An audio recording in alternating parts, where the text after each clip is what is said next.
Welcome to the Slop Temple. We pray this video helps. In this video, I will explain how to make a delicious avocado quesadilla. First, let's gather our essential ingredients. You'll need 2 ripe avocados, 8 small flour tortillas, and about 1 cup of shredded cheese, like Monterey Jack or a sharp cheddar. Don't forget a tablespoon of olive oil or butter for cooking. Having everything ready makes the process smooth and enjoyable, ensuring a perfect quesadilla every time. Now, let's prepare our star ingredient, the avocado. Take 2 ripe avocados, slice them in half, and carefully remove the large pit. Scoop out the vibrant green flesh into a bowl. Using a fork, gently mash the avocado, aiming for a chunky texture, not a smooth paste.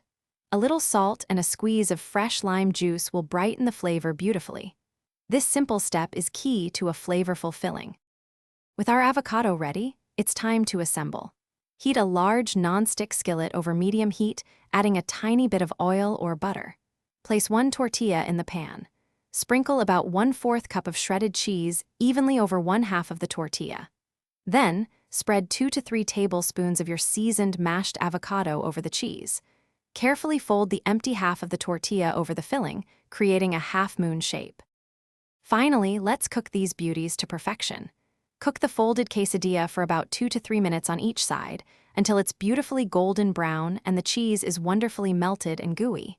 Once cooked, remove it from the skillet and let it rest for just 1 minute.